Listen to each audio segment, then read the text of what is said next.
Pagliligtas sa lahat ng panahon. Magsiyawit kayo sa Panginoon, isang bagong pag-ibig. Magsiyawit kayo sa Panginoon, isang dahigan. Sa ngalan ng Ama at ng Anak at ng Espiritu Santo, Amen. sumainyo ang Panginoon. At sumairin. Mga kapatid, sa araw na ito ay ating ipinagdiriwang ang kapistahan ng pagbabagong buhay ni Apostol San Pablo. Aminin po natin ang ating mga kasalanan upang tayo'y maging marapat gumanap sa banal na pagdiriwang. Inaamin ko sa makapangyarihang Diyos. At sa inyo, mga kapatid, na lubha ako nagkasala sa isip, sa salita, sa gawa, at sa aking pagkukulang. Kaya isinasamo ko sa mahal na Birheng Maria sa lahat ng mga anghel at mga banal, at sa inyo, mga kapatid, na ako'y ipanalangin sa Panginoong ating Diyos. Kaawaan tayo ng makapangyarihang Diyos. Patawarin tayo sa ating mga kasalanan at patnubayan tayo sa buhay na walang hanggan. Amen. Panginoon, kaawaan mo kami. Panginoon, kaawaan mo kami. Kristo, kaawaan mo kami. Kristo, kaawaan mo kami. Panginoon, kaawaan mo kami. Panginoon, kaawaan mo kami.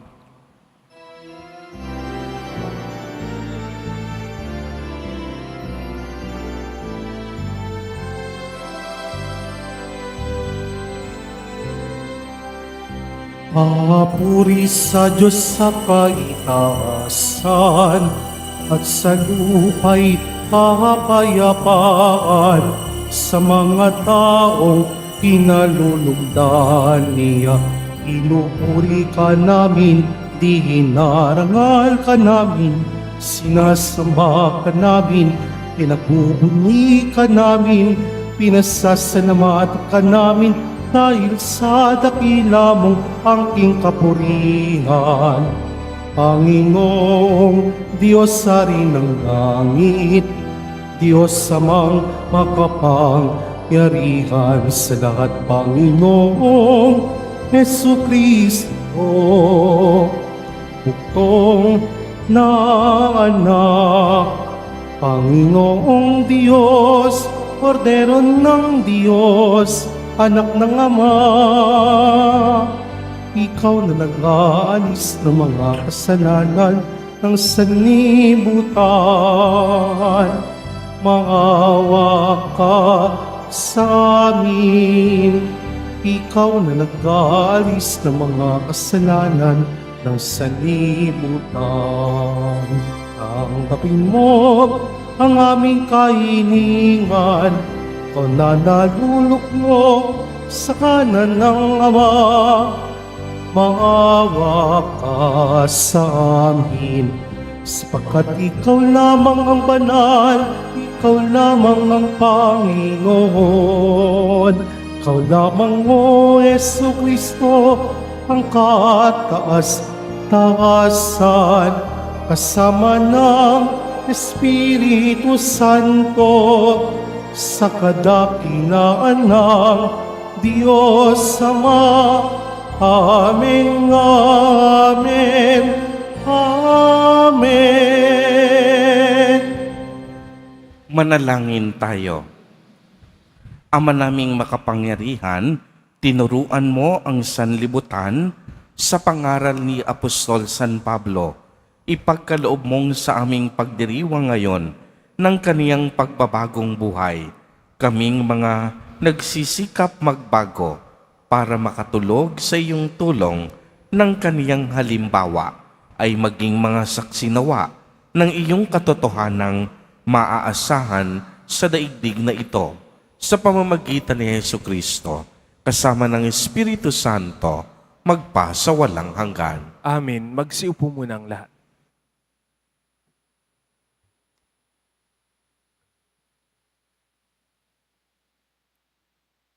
Pagbasa mula sa mga gawa ng mga apostol. Noong mga araw na iyon, sinabi ni Pablo sa mga tao, Ako'y isang Hudyo, ipinanganak sa Tarso ng Sicilia, ngunit lumaki rito sa Jerusalem. Nag-aaral ko kay Gamaliel at buong higpit na tinuruan sa kautusan ng ating mga ninuno. Tulad ninyong lahat, ako'y masugid na naglilingkod sa Diyos. Inusig ko at pinapatay ang mga sumusunod sa daang ito. Pinagapos ko at pinabalanggo sila, lalaki at babae. Makapagpapatotoo tungkol dito ang pinakapunong saserdote at ang buong kapulungan ng matatanda. Binigyan pa nila ako ng mga sulat para sa mga Hudyo sa Damasco.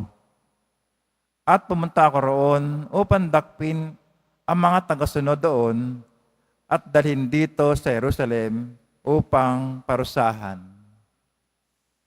Magtatanghaling tapat noon at malapit na ako sa Damasco. Biglang kumislap sa aking paligid ang isang matinding liwanag mula sa langit. Nasubasub ako sa lupa at narinig ko ang isang tinig na nagsabi sa akin, "Saulo, Saulo, bakit mo ako inuusig?" Ako'y sumagot, "Sino po kayo, Panginoon?" Ako'y si Jesus, taga Nazaret, na iyong pinag-uusig, tugon niya.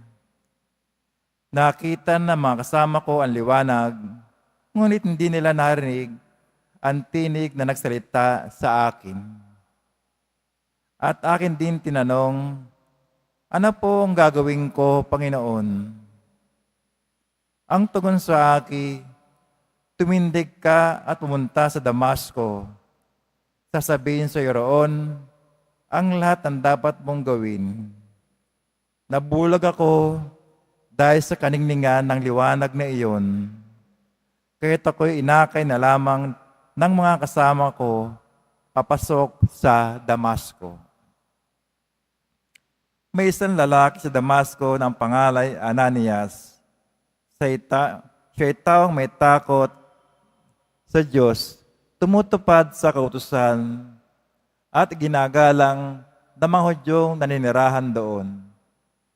Pinuntahan niya ako, tumayo sa tabi ko at sinabi sa akin, "Kapatid na Saulo, makakakita ka na." Noon din na nauling ang aking paningin at nakita ko siya.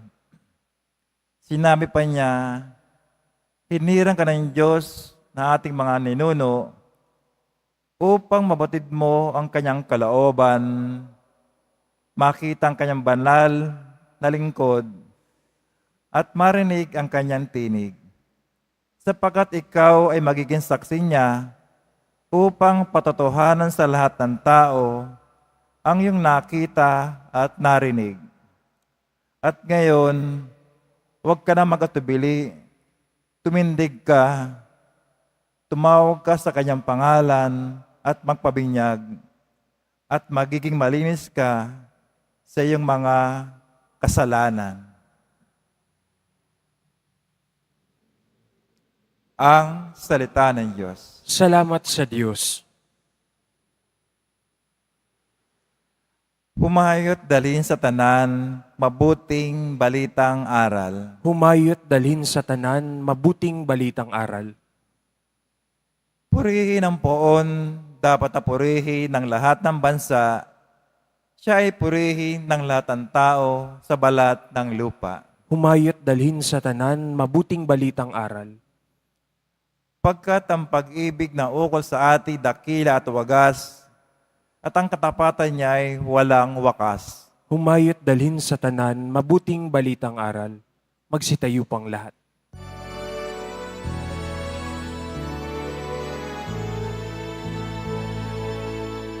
Hallelujah, Hallelujah,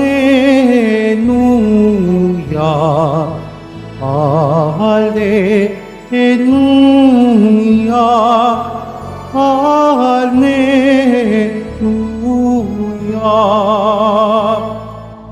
hinirang tayo ni Kristo upang mamungang totoo bilang mabubuting tao.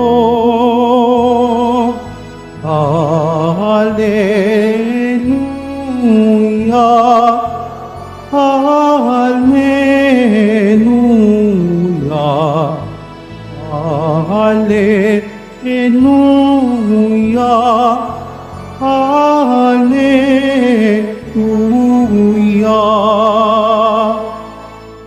Sumainyo ang Panginoon. At sumayo rin. Ang mabuting balita ng Panginoon ayon kay San Marcos. Papuri sa iyo, Panginoon. Noong panahong iyon, napakita si Jesus sa 11 at sinabi sa kanila, "Humayo kayo sa buong sanlibutan at ipangaral ninyo sa lahat ang mabuting balita. Ang sumasampalataya at magpabinyag ay maliligtas, ngunit ang hindi sumasampalataya ay parurusahan. Ang mga sumasampalataya ay magtataglay ng ganitong tanda ng kapangyarihan. Sa pangalan ko'y magpapalaya sila ng mga demonyo at magsasalita ng ibang wika. Sila'y hindi maaano, dumampot man ng ahas o uminom ng lason, at gagaling ang mga may sakit na mapatungan ng kanilang mga kamay." Ang mabuting balita ng Panginoon. Pinupuri ka namin, Panginoong Hesukristo. Magsiupo mo ng lahat. Magandang umaga po sa inyong lahat, mga kapatid kay Kristo. Sa lahat po ng ating mga taga-subaybay, sa iba't ibang online platforms, at sa lahat ng ating mga kadiboto, sa iba't ibang panig ng Pilipinas, at maging sa buong mundo, kung saan tayo ay naaabot ngayon ng ating live streaming. Mapayapang umaga din po sa inyong lahat. Purihin at dakilain natin ang ating Panginoon, ang mahal na poong Jesus Nazareno. Mga kapatid kay Kristo at mga kadiboto, malugod po namin kayong tinatanggap sa Basilica Minor at Pambansang Dambana ni Jesus Nazareno. Narinig po natin sa ating ebanghelyo ang katapusang bahagi ng ebanghelyo ni San Marcos, na kung saan inilalarawan ang pag-akyat sa langit ni Jesus Nazareno. Maliwanag po ang kaniyang habilin sa mga apostol. Humayo kayo sa buong sanlibutan, ipangaral ang mabuting balita. Ang sumasampalataya at magpapabinyag ay maliligtas, ngunit ang hindi sumasampalataya ay maparurusahan. Ang ibig sabihin ng mga pangungusap na ito ni Jesus Nazareno ay binigyan niya ang kaniyang mga apostol ng kapangyarihan upang ipagpatuloy ang misyong kaniyang sinimulan na. Kaya nga sa pangalan ni Jesus Nazareno, sila rin kayang magpalayas ng mga demonyo at makakapagsalita sila sa iba't ibang wika. Sila'y hindi maaano, dumampot man sila ng ahas o uminom ng lason, at gagaling ang mga may sakit na mapapatungan ng kanilang mga kamay.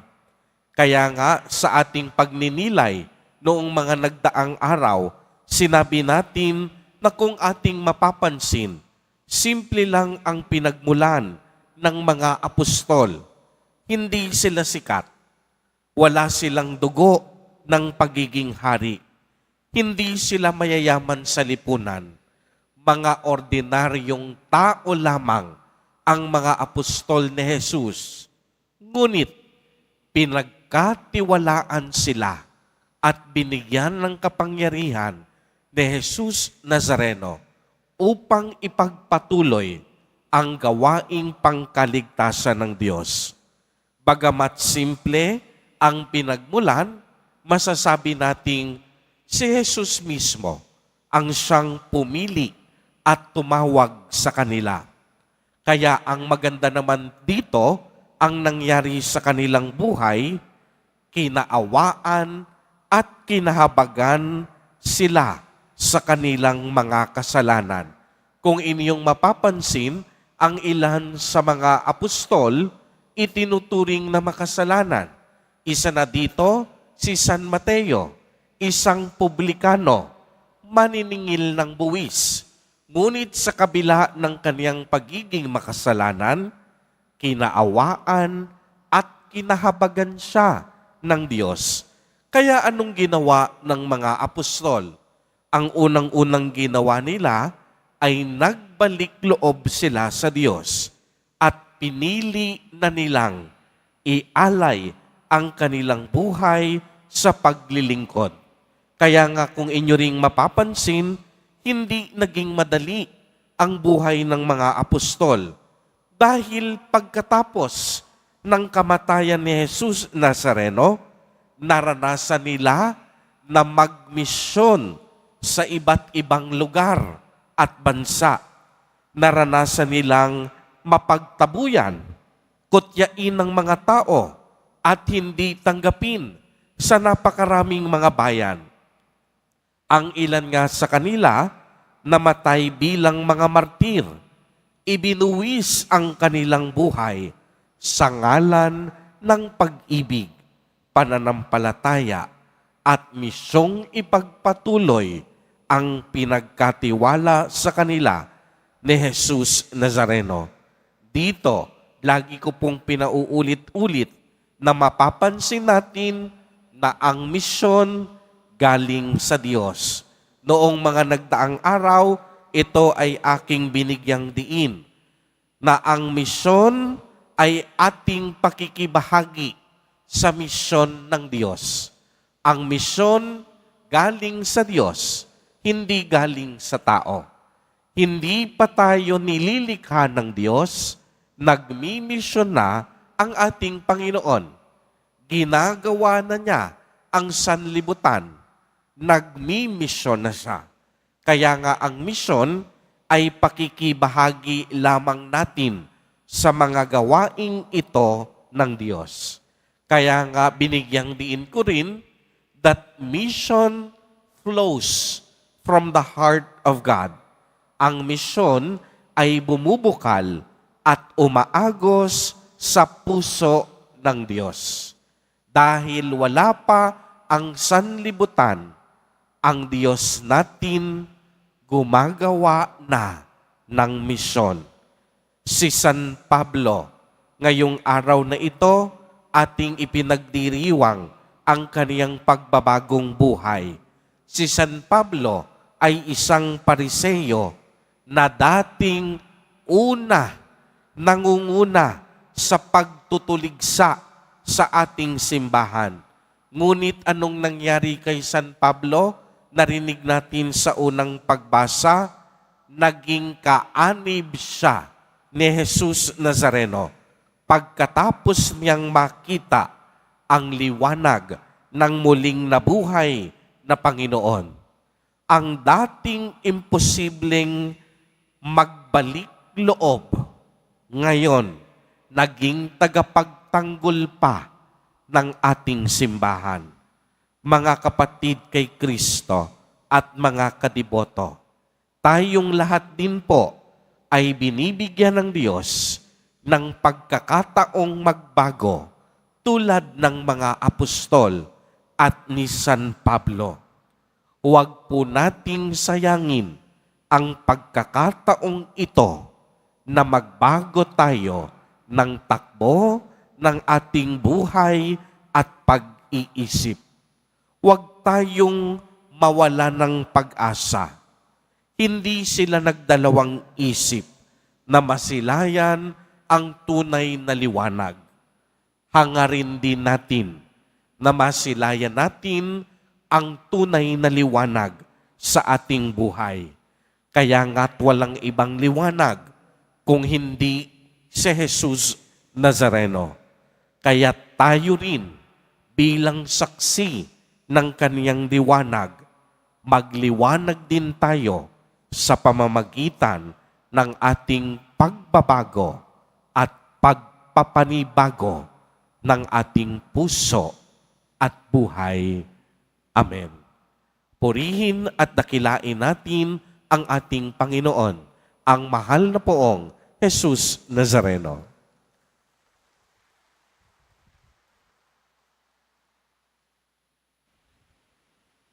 Magsitayo po ang lahat. Minamahal kong mga kapatid, ipanalangin natin ang misyon ng simbahan at ang mga pangangailangan ng mundong tinubos ni Kristo. Sa bawat panalangin, ang atin pong itutugon, maging mapagpala ka nawa sa iyong bayan o Panginoon. Maging mapagpala ka nawa sa iyong bayan o Panginoon. Ang Santo Papa, mga obispo, at mga pari, naway maging masigasig sa pangangaral ng pagsisisi sa kasalanan at pagbabalik loob. Manalangin tayo. Maging mapagpala ka nawa sa iyong bayan o Panginoon.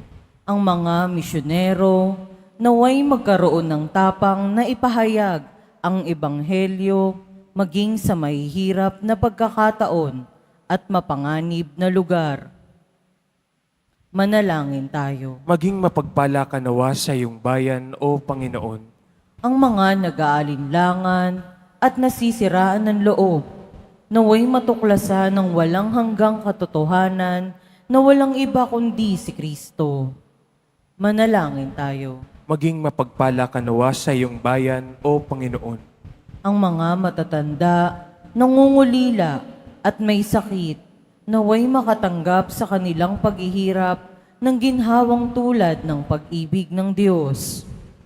Manalangin tayo. Maging mapagpala ka nawa sa iyong bayan o Panginoon. Ang mga namayapang tapat sa Panginoon, naway mapatawad sa kanilang mga kasalanan at makatagpo nawa nila ang Diyos sa Kanyang kaharian. Manalangin tayo. Maging mapagpala ka nawa sa iyong bayan o Panginoon. Sa ilang sandali ng katahimikan, ating ipanalangin ang iba pang mga pangangailangan ng ating pamayanan. Gayon din ang mga intensyon na inaalay sa ating misa sa araw na ito at isama rin natin ang ating mga pansariling kahilingan. Manalangin tayo. Maging mapagpala ka nawa sa iyong bayan o Panginoon.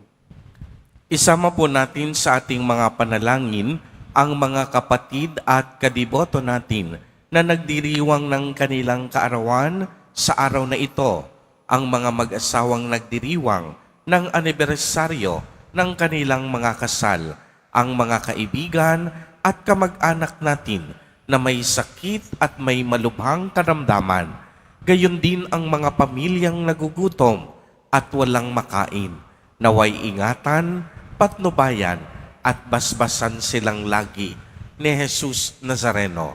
Manalangin tayo. Maging mapagpala ka nawa sa iyong bayan o Panginoon. Ama ng aming manunubos, habang inuusal namin ang aming panalangin sa pamamagitan ni San Pablo, palalimin mo ang biyaya ng pagbabalik loob sa aming buhay.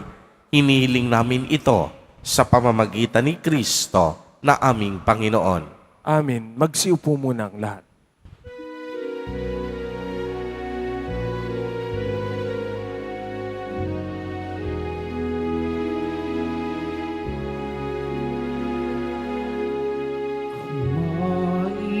Maihandog sa'yo, Panginoon, ang tinapay at alak mula sa aming kamay. Sa iyong kabutihan, aming iaalay. tinapay at alak sa gisag ng aming buhay.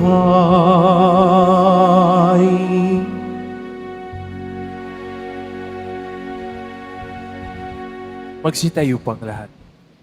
Manalangin kayo mga kapatid upang ang paghahain natin ay kalugdan ng Diyos amang makapangyarihan. Tanggapin nawa ng Panginoon itong paghahain sa iyong mga kamay, sa kapurihan niya at karangalan sa ating kapakinabangan at sa buong sambayanan niyang banal. Ama naming lumikha, sa pagganap namin sa pagdiriwang, kami naway lubusang maliwanagan ng espiritu ng ilaw ng pananampalataya na siyang suminag kay Apostol San Pablo para maipalaganap ang iyong kaningningan sa pamamagitan ni Heso Kristo kasama ng Espiritu Santo magpa sa walang hanggan. Amen. Sumainyo ang Panginoon. At sumayo rin. Itaas sa Diyos ang inyong puso at diwa. Itinaas na namin sa Panginoon. Pasalamatan natin ang Panginoong ating Diyos. Marapat na siya ay pasalamatan. Ama naming makapangyarihan, tunay ngang marapat na ikaw ay aming pasalamatan. Ikaw ang pastol na laging pumapatnubay sa mga kabilang sa nililingap mong kawan. Ito ang ginaganap na pananagutan ng giliw mong anak at pastol ng tanan. Kaya kaisa ng mga anghel na nagsisiawit ng papuri sa iyo nang walang humpay sa kalangitan, kami nagbubunyi sa iyong kadakilaan.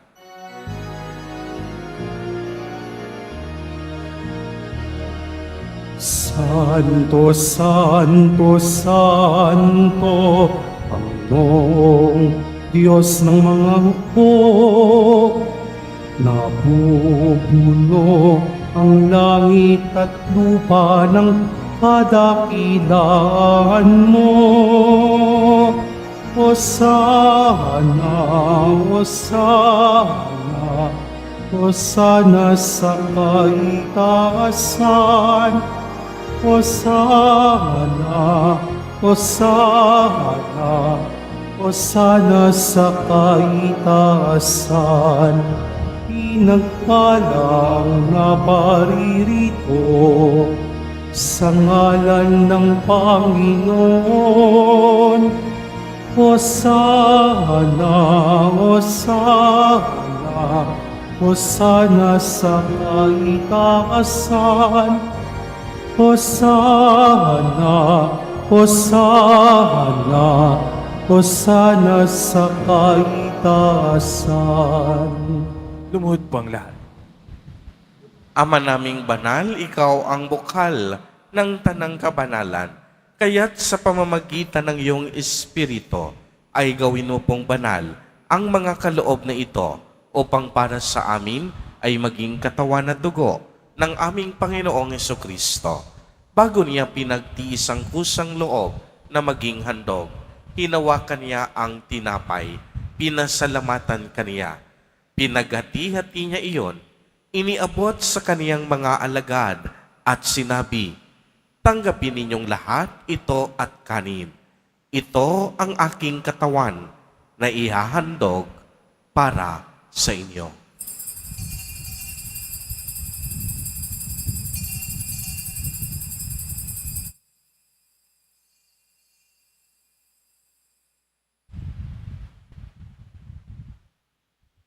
Gayon din naman noong matapos ang hapunan, hinawakan niya ang kalis. Muli kanyang pinasalamatan.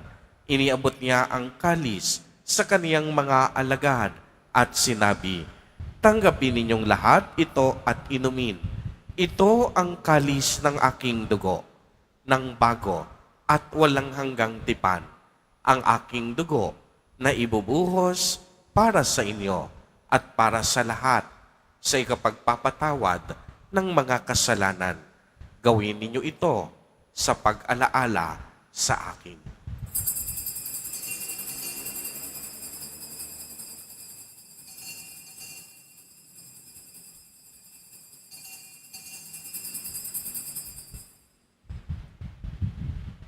Magsitayo pang lahat.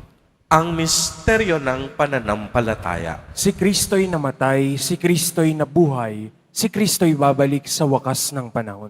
Ama, ginagawa po namin ngayon ang pag-alaala sa pagkamatay at muling pagkabuhay ng iyong anak. Kaya't iniaalay namin sa iyo ang tinapay na nagbibigay buhay at ang kalis na nagkakaloob ng kaligtasan. Kami po'y nagpapasalamat dahil kami iyong minarapat na tumayo sa harap mo para maglingkod sa iyo. Isinasamo namin na kaming magsasalo-salo sa katawan at dugo ni Kristo ay mabuklod sa pagkakaisa sa pamamagitan ng Espiritu Santo. Ama, lingapin mo ang iyong simbahang laganap sa buong daigdig. Puspusin mo kami sa pag-ibig kay isa ni Francisco na aming Santo Papa at ni Jose na aming Obispo at ng Tanang Kaparian. Alalahanin mo rin ang mga kapatid naming nahimlay nang may pag-asang sila'y muling mabubuhay, gayon din ang lahat ng mga pumanaw. Kaawaan mo po sila at patuloyin sa iyong kaliwanagan.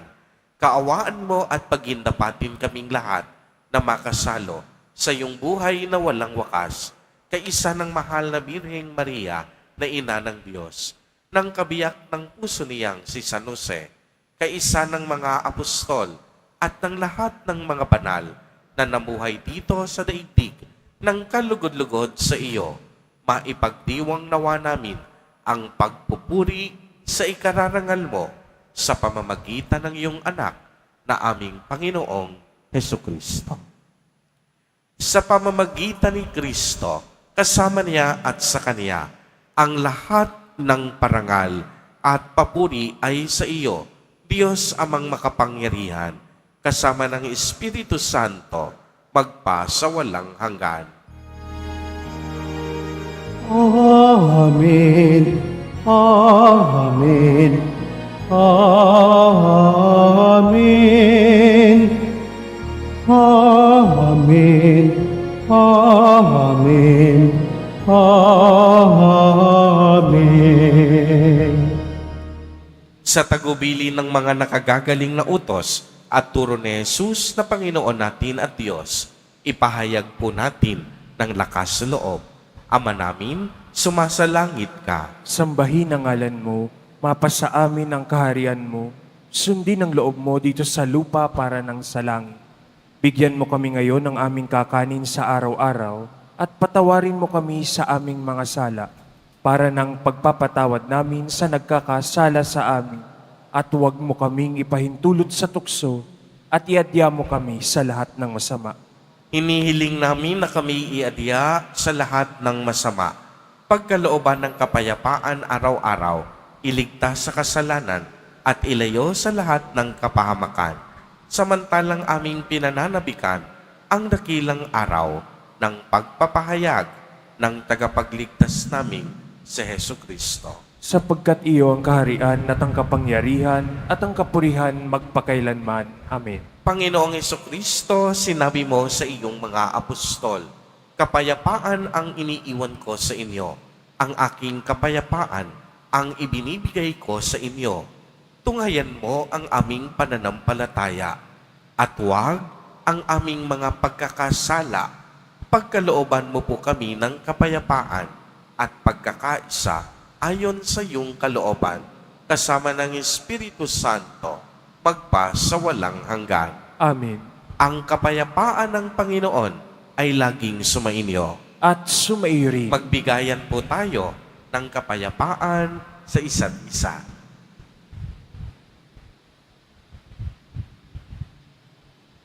Kordero ng Diyos na nag-aalis ng mga kasalanan ng sanlibutan, maawa ka sa amin.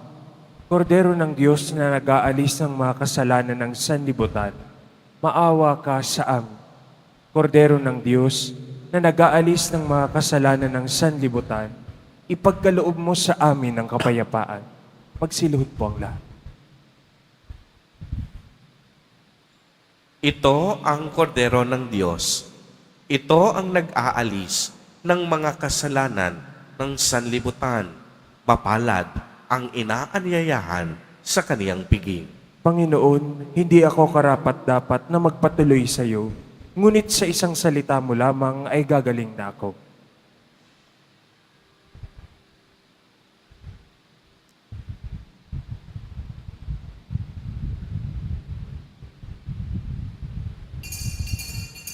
Para sa lahat ng tatanggap ng banal na komunyon, sasagot po tayo ng amen pagkasabi ng pare o ng lay minister ng katawan ni Kristo at isubo agad sa bibig bago umalis sa harapan ng pari o lay minister. Sumunod po tayo.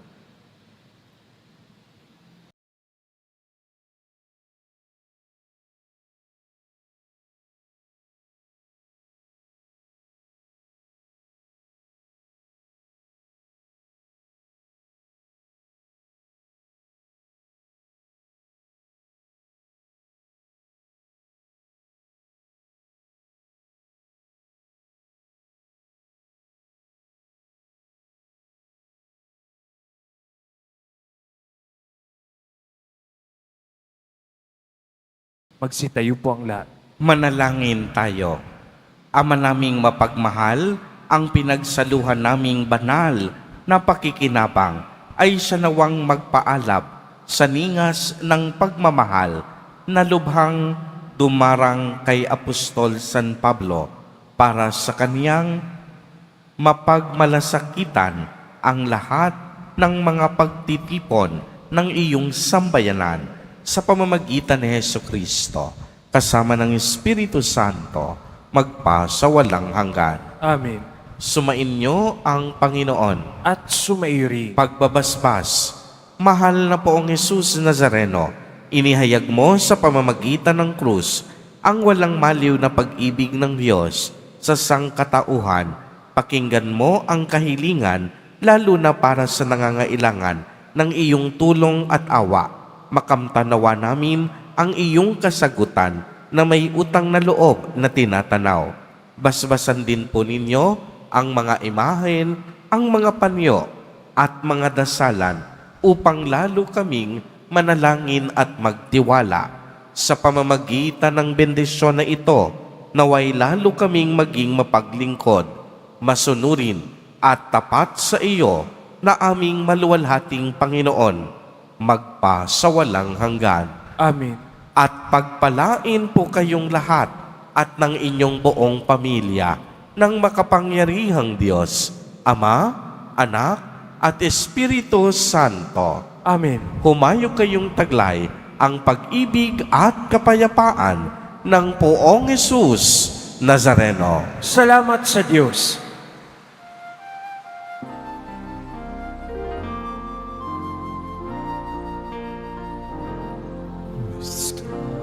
Padre Jesus Nazareno, sinasamba ka namin, inipinto ka namin, parang mo ang aming buhay at kaligtasan. Padre Jesus Nazareno, iligtas mo kami sa kasalanan.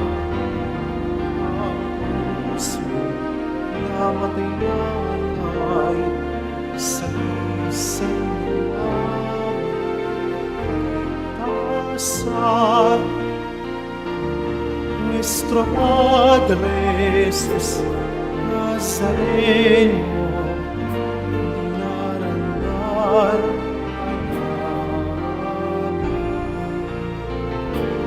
Nuestro Padre Jesus Nazareno,